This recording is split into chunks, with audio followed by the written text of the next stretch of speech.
दीपावली की कथा। लक्ष्मी माता की दिवाली की कथा।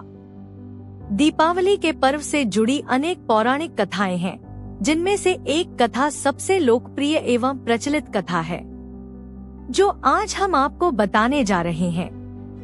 आज हम आस्था और भक्ति से परिपूर्ण माता लक्ष्मी की दीपावली से संबंधित अद्भुत चमत्कारिक कथा सुनेंगे। किसी गांव में एक साहूकार रहता था। साहूकार की बेटी हर दिन पीपल के पेड़ पर जल चढ़ाने के लिए जाती थी।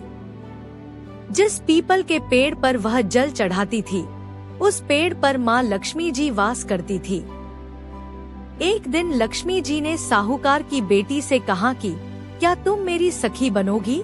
लड़की ने उत्तर में कहा कि मैं आपको अपने पिता से पूछकर बताऊंगी। घर आकर साहूकार की बेटी ने अपने पिता को पूरी बात बताई।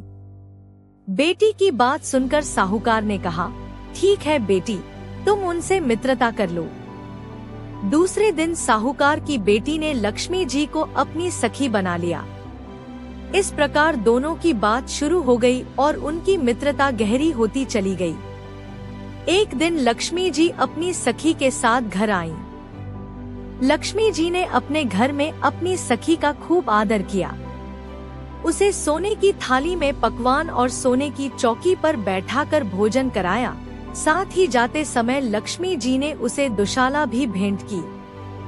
फिर जब लक्ष्मी जी की सखी अपने घर लौटी, तभी लक्ष्मी जी ने उससे पूछा कि तुम मुझे कब बुलाओगी? साहूकार की बेटी ने लक्ष्मी जी को अपने घर बुला लिया, लेकिन आर्थिक स्थिति ठीक न होने के कारण वह दुखी थी कि वह अपनी सखी का स्वागत अच्छे से कर पाएगी या नहीं।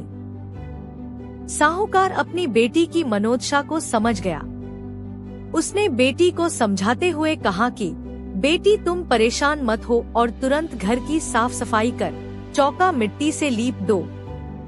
साथ ही तुम लक्ष्मी जी के नाम पर 4 बत्ती वाला दिया भी जला दो।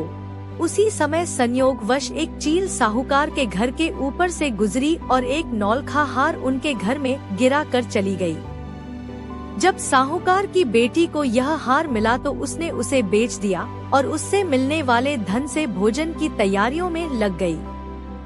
थोड़ी ही देर में माँ लक्ष्मी भगवान गणेश के साथ साहूकार के घर आईं और अपनी सखी द्वारा किए गए प्रबंधों और निष्ठा से अत्यंत प्रसन्न हुईं। उस दिन से साहूकार और उसकी बेटी पर अपार धन वर्षा हुई और फिर कभी भी उनके घर में धन की कमी नहीं रही।